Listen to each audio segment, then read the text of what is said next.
Hello दोस्तों, अस्सलाम वालेकुम। मैं हूं जूही परवीन और आज के इस वीडियो में मैं आपको पढ़ाने वाली हूं शौक लखनवी की लिखी हुई मसनवी ज़ेहरे इश्क। तो शुरू करते हैं। देखिए, चैप्टर है 24 शौक लखनवी। शौक लखनवी क्या लिखे हैं? ज़ेहरे इश्क। और ज़ेहरे इश्क है क्या? तो एक मसनवी है। क्या है? मसनवी है, यानी कि शौक लखनवी ज़ेहरे इश्क मसनवी लिखे। ठीक, तो चैप्टर शुरू करने से पहले चैप्टर का बेसिक जान लेना बहुत ही जरूरी होता है। तो इसलिए पहले आप लोग मसनवी को समझ लीजिए, उसके बाद मैं चैप्टर ज़ेहरे इश्क मसनवी को पढ़कर बताऊंगी। ठीक, तो मसनवी को समझिए। देखिए, मसनवी नज्म के तरह ही होता है। ठीक, यानी कविता की तरह ही होता है, लेकिन मसनवी में लंबी कहानियां नज्म की जाती है। ठीक, लंबी कहानियां बताई जाती है। तो ये जो मसनवी है, इसमें दो मिसरे होते हैं। कितने मिसरे? दो मिसरे होते हैं, और दोनों मिसरे एक दूसरे के हम काफिया होते हैं। दोनों मिसरे एक दूसरे के हम काफिया होते हैं। जैसे आप नीचे देखिए, ये जो ब्लैक कलर से लिखा हुआ है डब्बा में, उस पर ध्यान रखिए। ठीक, तो देखिए, मसनवी अरबी लफ्ज के मसना से निकला है। मसनवी क्या है? मसनवी एक अरबी लफ्ज है। कौन सा लफ्ज है? अरबी लफ्ज है, और अरबी लफ्ज के मसना से निकला है, यानी कि मसनवी अरबी लफ्ज के मसना से बना है, जिसके माने होते हैं, जिसके माने दो दो के, जिसके माने दो दो के हैं, दो दो के हैं। अदब के इस्तिलाह में मसनवी उस नज्म को कहा जाता है जिसमें हर शेर के दोनों मिसरे हम काफिया होते हैं, यानी कि हर शेर के दोनों मिसरे एक दूसरे के हम काफिया होते हैं। आमतौर पर मसनवी में लंबी कहानियां नज्म की जाती है। ठीक, तो पहले मैं समझाती हूँ यहाँ पर दो दो का मतलब। मसनवी अरबी लफ्ज है जो मसना से निकला है, और जिसके माने दो दो के होते हैं। दो दो का मतलब हुआ मसनवी में दो दो मिसरे होते हैं। कितने? दो मिसरे बनकर और एक शेर बनता है। ठीक, दो मिसरे मिलकर और एक शेर बनता है, और जिसमें हर शेर के दोनों मिसरे, हर शेर के दोनों मिसरे हम काफिया होते हैं, एक दूसरे के हम काफिया होते हैं, और मसनवी में लंबी दास्तान बयान की जाती है। जैसे मैं आपका जो ज़ेहरे इश्क मसनवी है आपके बुक में, वही मसनवी को मैं नीचे दो शेर को लिखी हूँ। अब आप लोग यहाँ समझिए। नीचे देखिए, एक किस्सा अजीब लिखता हूँ। क्या है? एक किस्सा अजीब लिखता हूँ। ये क्या हुआ? एक मिसरा हुआ, एक मिसरा हुआ। एक किस्सा अजीब लिखता हूँ। उसके बाद देखिए, दास्तान गरीब लिखता हूँ। क्या है? दास्तान गरीब लिखता हूँ। तो एक मिसरा और फिर ये दूसरा मिसरा, तो ये दो मिसरा मिलकर और एक शेर बनाता है। एक मिसरा हुआ ये और एक मिसरा हुआ ये, तो दो मिसरा मिलकर एक शेर बनाता है। तो देखिए, एक किस्सा अजीब लिखता हूँ, तो एक लास्ट में, इसके लास्ट में क्या आया? हूँ आया। उसके बाद है दास्तान गरीब लिखता हूँ, इसके भी लास्ट में हूँ आया। तो ये हूँ और हूँ क्या है? यह काफिया है ना। हर शेर के दोनों मिसरे हम काफिया होते हैं, तो हर शेर का दोनों मिसरा एक दूसरे के हम काफिया होता है। और मसनवी में क्या होता है? काफिया बदलता जाता है, एक दूसरे मतलब हर शेर का काफिया बदलता जाता है। तो ये हूँ और हूँ क्या हुआ? काफिया हुआ। और मतलब जिसके माने दो दो के होते हैं, तक मसनवी में दो दो मिसरे होते हैं, एक दो, तो यही बताया गया है जिसके माने दो दो के होते हैं। उसके बाद देखिए, ताजा इस तरह की हिकायत है, सुनने वालों को जिससे हैरत है। तो इसके लास्ट में क्या आया? है और है। तो है क्या हुआ? हम काफिया हुआ। क्या हुआ? हम काफिया हुआ। दो मिसरा मिलकर और एक शेर बनाया, इसके लास्ट में है और है, तो यह क्या हुआ? काफिया, एक दूसरे के हम काफिया हुआ। ठीक है, मसनवी का मतलब दो दो के हुआ, तो इसमें हमेशा काफिया बदलता जाएगा। आप बुक में मतलब देख लीजिएगा, ज़ेहरे इश्क जो मसनवी है उसमें देख लीजिएगा। ठीक, तो काफिया हमेशा बदलता जाएगा, और इसके माने दो दो के होते हैं, यानी कि दो मिसरे, इसीलिए दो दो के होते हैं। तो आप मौसनवी समझ गए। एक बार और मैं फिर पढ़ देती हूँ। मौसनवी अरबी लफ्ज के मसना से निकला है जिसके माने दो दो के हैं। अदब के इस्तिलाह में मौसनवी उस नज्म को कहा जाता है जिसमें हर शेर के दोनों मिसरे हम काफिया है। आमतौर पर मौसनवी में लंबी कहानियां नज्म की जाती है। ठीक, यहाँ तक समझ गए। अब देखिए, पहले ये शौक लखनवी की जिंदगी को देख लीजिए, इसकी पैदाइश कब हुई उसको देख लीजिए। उसके बाद मैं ज़ेहरे इश्क मौसनवी की कहानी बताऊंगी। ठीक, तो देखिए, शौक लखनवी का असल नाम तसद्दुक हुसैन खां था। क्या था असल नाम? तसद्दुक हुसैन खां था। और शौक तखल्लुस था। तखल्लुस का मतलब होता है वो नाम जो शायर अपने शायरी के लास्ट लाइन में इस्तेमाल करते हैं। ठीक, तखल्लुस का शौक लखनवी का तखल्लुस क्या क्या है? शौक है। उसके बाद शौक लखनवी का पैदाइश 1783 ईस्वी में लखनऊ में हुई। देखिए, इसके नाम में भी लखनवी लगा हुआ है और इनका पैदाइश भी हुआ लखनऊ में। ठीक, उसके बाद देखिए, वालिद का नाम यानी कि शौक लखनवी के वालिद का नाम आगा अली खां था। क्या था? आगा अली खां था, जो तबीब थे, यानी कि जो डॉक्टर थे। तबीब का मतलब हुआ डॉक्टर। वो क्या थे? आगा अली खां डॉक्टर थे। और शौक ने तबावत का खानदानी पेशा इख्तियार किया, यानी कि ये शौक लखनवी का पूरा खानदान ही मतलब डॉक्टर और मेडिसिन देने वाला था। ठीक, उसका पूरा खानदान ही डॉक्टर था। तो इसीलिए शौक लखनवी भी तबावत का खानदानी पेशा इख्तियार किया, यानी कि मेडिसिन भी दिए और डॉक्टर भी थे। उसके बाद आगे देखिए, शौक ने शायरी की इब्तदाई गजल से की। शौक ने शायरी की इब्तदाई गजल से की। इसके बाद मौसनवी लिखे। मतलब ये शुरू में गजल शायरी की शुरुआत मतलब गजल से की। देखिए, यहाँ पर शायरी का मतलब सिर्फ गजल ही नहीं होगा, जैसे नज्म, मौसनवी और मरसिया, गजल, ये जो सब है सब शायरी के ही कैटेगरी में आ जाता है। ठीक, तो शौक लखनवी शायरी की इब्तदाई गजल से किए। उसके बाद उसको गजल लिखना सही नहीं लगा तो उसके बाद मौसनवी लिखने लगे शौक लखनवी। उनके मौसनवी, शौक लखनवी के मौसनवी है ज़ेहरे इश्क। क्या है? ज़ेहरे इश्क, बहारे इश्क और फरेबे इश्क। नाम याद रखिएगा, 3 मौसनवी लिखे हैं, ज़ेहरे इश्क, बहारे इश्क और फरेबे इश्क, जिसमें ज़ेहरे इश्क को ज्यादा शोहरत मिली। कौन मौसनवी को? ज़ेहरे इश्क, जो आपको अभी पढ़ना है, ज़ेहरे इश्क मौसनवी। ठीक, उसके बाद देखिए, वफात, शौक लखनवी की वफात 1871 ईस्वी में लखनऊ में हुई। पैदाइश भी मतलब लखनऊ में ही और वफात भी लखनऊ में ही हुआ।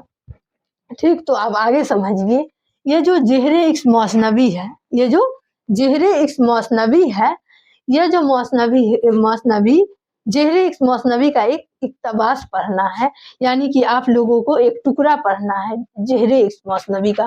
पूरी मौसनवी नहीं पढ़ना है, आधी अधूरी मौसनवी को पढ़ना है। ठीक, तो ज़ेहरे इश्क मौसनवी का एक टुकड़ा पढ़ना है आपको। ठीक, तो समझ गए। अब देखिए, ये जो मौसनवी है आपके बुक में, यह मतलब एक टुकड़ा ही है लेकिन बहुत ही बड़ा है। अगर मैं लाइन बाय लाइन पढ़कर समझाऊंगी तो आप लोगों को समझ में नहीं आएगा, इसलिए मैं ये मौसनवी का कहानी ही बोल दे रही हूँ। ठीक, तो देखिए, ये जो है शौक लखनवी, इसके पड़ोस में एक सौदागर का घर था। किसका घर था? सौदागर का घर था शौक लखनवी के पड़ोस में। और वो जो सौदागर था वो बहुत ही अमीर था, एकदम पैसे वाला था। उसका खानदान भी बहुत ही बड़ा था, मतलब उसके गांव वाले उसको बहुत ही रिस्पेक्ट करते थे। किसी भी चीज की उसको कमी नहीं था, हर चीज उसके पास था। और उस सौदागर के पास एक उसकी बेटी थी, उसकी शादी नहीं हुई थी। और वो जो उसकी बेटी थी वो बहुत ही खूबसूरत थी, इतनी खूबसूरत थी कि मत पूछिए। उसका मतलब दूसरा, उस शहर में उसका दूसरा मिसाल ही नहीं था, इतनी खूबसूरत थी। और मतलब उसकी आवाज़ें भी बहुत अच्छी थी। अगर उसका मतलब चाल ढाल भी बहुत ही अच्छा था। और मतलब क्या, वो उसकी आंखें हिरन की आंखों की तरह था, उसकी आंखें हिरन की आंखों की तरह था। और उस सौदागर की बेटी जो थी वो मतलब व्हाइट भी कपड़ा पहनती थी ना, फिर भी वो बहुत ही खूबसूरत लगती थी। इतनी खूबसूरत जैसे कि जन्नत की हूर है, बहुत ही उसका मतलब दूसरा कोई मिसाल ही नहीं था, इतनी खूबसूरत थी। और मतलब पढ़ाई में भी उतना ही तेज थी, शेर व शायरी का भी शौक था, मतलब पढ़ाई में भी उतना ही तेज थी, किसी चीज की उसमें कमी नहीं थी। तो फिर एक दिन क्या हुआ, मतलब आसमान में बादल छा गई, आसमान में बादल छा गई, आसमान एकदम काला की तरह हो गया, एकदम शाम जैसे हो जाता है वैसा ही आसमान हो गया। और फिर बारिश हुई, बारिश होने के बाद फिर आसमान पूरा साफ हो गया, आसमान पूरा साफ हो गया और आसमान में इंद्रधनुष निकल गया, यानी कि रेनबो, इंद्रधनुष निकल गया। उसके बाद ये जो मौसनवी निगार है शौख लखनवी, मतलब इसमें एक गरीब की दास्तान को बयान की गई है। और गरीब किसको कहा गया है, तो ये शौख लखनवी अपने आप को बोल रहे हैं गरीब, तो गरीब की दास्तान बता रहे हैं। तो शौख लखनवी मतलब आसमान में इंद्रधनुष छा गया, तो मतलब शौख लखनवी अपने घर के छत पर, मतलब बोरिंग फील हो रहा था बैठे बैठे, तो वो अपने छत के घर पर छत पर गए घूमने के लिए, ठीक टहलने के लिए गए छत पर। जब यह टहलने के लिए छत पर गए तो पड़ोस में जो था सौदागर का घर, उसके छत पर मतलब उसकी बेटी और उसकी बेटियों की जो सहेलियां थी, सभी आपस में बातें कर रही थी और हंस रही थी, बहुत बहुत ही बातें कर रही थी। और वो जो इंद्रधनुष था उसको भी देख रही थी और सब आपस में गुफ्तगू कर रही थी। उसके बाद जब मौसनवी निगार गए छत पर, तो उस लड़की को जो मौसनवी निगार देखे शौख लखनवी, तो वो देखते ही रह गए, देखते ही रह गए। और सिर्फ इसके शौख लखनवी के मुंह से निकला, आह कितनी खूबसूरत है। और देखते ही हमेशा देखते ही रहे। उसके बाद देखते देखते शाम हो गई, शाम होने के बाद उसकी जितनी सहेलियां थी वो एक एक कर नीचे चली गई, छत से नीचे चली गई। और वो जो सौदागर की बेटी थी वो छत पर ही रही। उसके बाद शौख लखनवी और उस सौदागर की बेटी जो थी, दोनों की नजरें चार हुई, दोनों की निगाहें मिल गई। तो शौख लखनवी देखते ही रह गए और ना उससे कुछ बातें किए, ना उसको बुलाए, एकदम देखते का देखते ही रह गए। मतलब कुछ बात भी नहीं किए, कुछ बात भी करते, बात भी नहीं किए, सिर्फ देखते ही दोनों रह गए। उतना ही में शाम हुई और उसके बाद उस लड़की की कनीज यानी नौकरानी आई छत पर और बोली तुम्हारी अम्मी बुला रही है। तो वो लड़की नीचे चली गई। बस इतना ही कहानी था, आप लोग को जरूर अच्छी तरीके से समझ में आ गई होगी।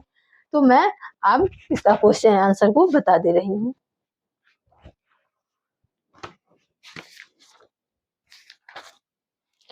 तो देखिए मारूजी सवालात, पहला क्वेश्चन है मिर्जा शौक का असल नाम क्या है, तो बा होगा सही, तसद्दुक हुसैन हुसैन खान।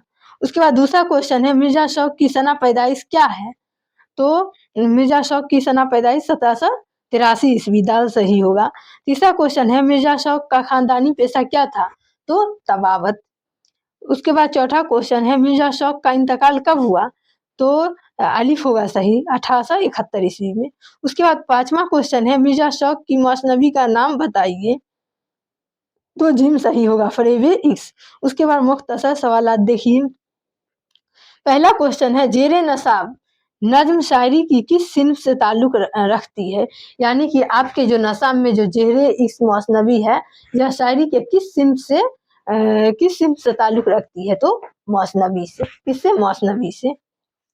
उसके बाद आगे देखिए दूसरा क्वेश्चन, सिर्फ मौसनवी से अपनी वाकिफियत का इजहार कीजिए, यानी कि मौसनवी को बारे में बताना है। तो मौसनवी उर्दू शायरी की मशहूर सिन्फ है जिसमें क्या होता है, जिसमें हुस्न और इश्क की दास्तान बयान की जाती है, परियों की दास्तान बयान की जाती है, मैदान जंग की दास्तान बयान की जाती है।